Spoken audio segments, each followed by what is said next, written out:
A few days ago, a group of scientists, doctors, environmental organizers, and concerned citizens got together and they called for the urgent stop to the deployment of 5G. They said that it's been proven harmful to human bodies, that this is an experiment on humanity, and that this should be called a crime under international law.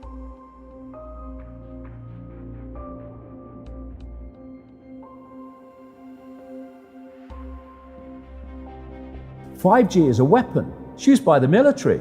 Do you know these 5G millimeter wave technologies are used to scatter crowds? They drive up in this technology when they want to scatter a cloud, and they put out these frequencies in a much higher power than 5G will be initially with us, but the same frequencies. And people scatter because they get the feeling their skin is on fire. Because the human body, including the skin, is an antenna. It interacts with frequencies and it receives and transmits information. At the cutting edge of understanding of DNA, scientists know that DNA is a receiver-transmitter of information. I have to tell people 5G story. It's bigger than the Holocaust. It's bigger than anything you've ever heard. I'm Mark Steele. Anybody who hasn't heard me. I'm a weapons systems head-up display expert. I'm one of the leading experts in the world. I've actually brought cover in relation to this, and the reason I became an expert was because I invented 5G is a killer. Do not believe a single word I say. Not one. I want you to do your own research. You'll find it's absolutely terrifying. There are going to be boxes broadcasting 5G, this weapon, down every street, all over the world. What we're concerned about 5G is that it's going to require a transmitter about every 3 to 10 homes. So you're talking about a small cell tower placed in front of your home. Because at these high frequencies you can't have... It doesn't travel very well. Yeah. And people need to understand, it's 24 gigahertz to 90 gigahertz.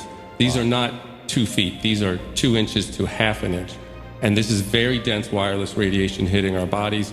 What we know is that it pulses more, it's got higher frequency, more waves per second, it beats up the cells more.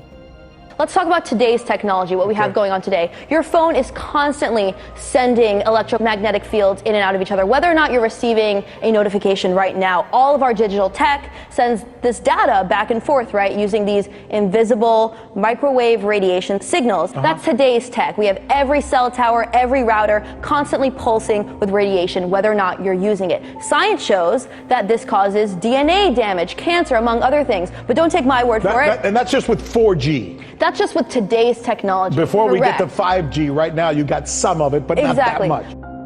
Wireless radiation has biological effects, period. These effects are seen in all life forms: plants, animals, insects, microbes. In humans, we have clear evidence of cancer now. There is no question. We have evidence of DNA damage, cardiomyopathy, which is the precursor of congestive heart failure, neuropsychiatric effects. So 5G is not a conversation about whether or not these biological effects exist. They clearly do. 5G is a conversation about unsustainable healthcare expenditure.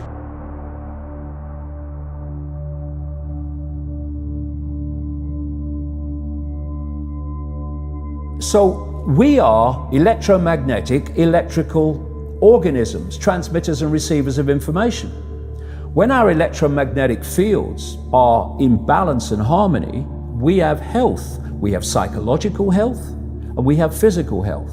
The reason that this technological society is causing so much psychological and, quote, physical disease is because these frequencies, technologically driven, and we live in this Wi-Fi world now and all the phone masts and all the rest of it, these technologically generated frequencies are scrambling the balance of the human electromagnetic electrical communication systems. And if you scramble them, you create a state of disharmony, dis-ease, which plays through to physical and mental, emotional, psychological dis-ease. And there's another point to this.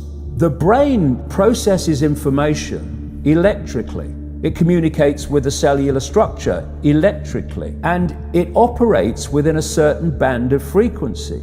If you can broadcast frequencies carrying information, this technology has long been known, carrying information and perceptions within the frequency that the brain decodes information, the brain will decode those frequencies and will have those perceptions. You can influence people's perceptions externally by broadcasting these frequencies that we interact with, because we are antenna. Okay. Now, some decades ago,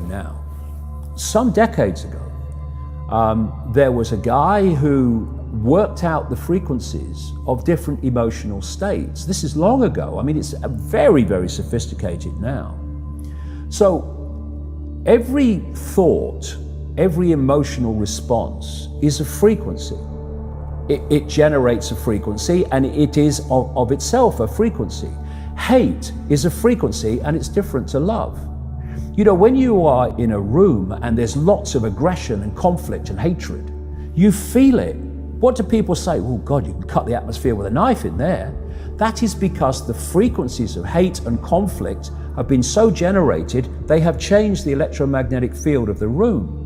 Okay, so 5G is going to be weaponized against us potentially. Yeah, but the point being that they worked out the frequencies of various emotions, including rage and what have you. And basically, they can play across a community these frequencies without anyone knowing. And it starts to have an effect. And it starts to build rage, it starts to build anger. And people might not realize why they're feeling it, but they start to feel it.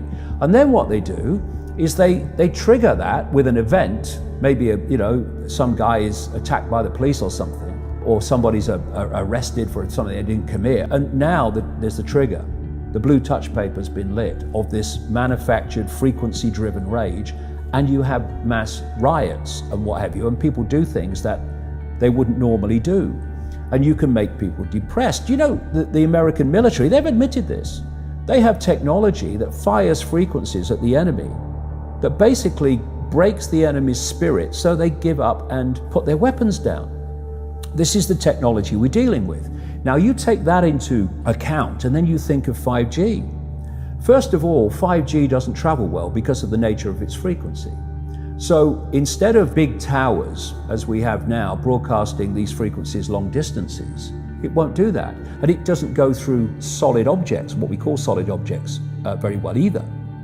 So to overcome that, there are going to be boxes broadcasting 5G, this weapon, down every street, all over the world. You're talking phenomenal numbers of these boxes, broadcasting like on the lamp standard outside your children's bedroom and stuff, broadcasting this stuff. There's no way you'll be able to go where you'd be in a field of 5G. And another interesting thing, I don't know whether you've noticed this, but the story broke first of all in Sheffield, when the council started cutting down literally thousands and thousands and thousands of mature trees in urban streets. And there were big protests about it. You know, Sheffield claimed to be a green city, but all these mature trees were coming down, thousands of them. And my brother, he works as a call-out bus mechanic.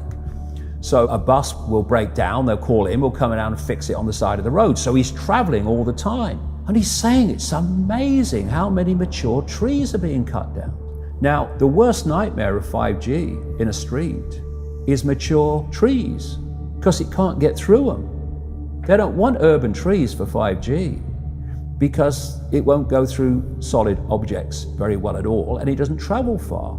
So we're going to have this explosion of 5G transmitters, and then, going back to what I said earlier, and they've admitted this too, there's going to be like 20,000 satellites up there beaming 5G at the Earth.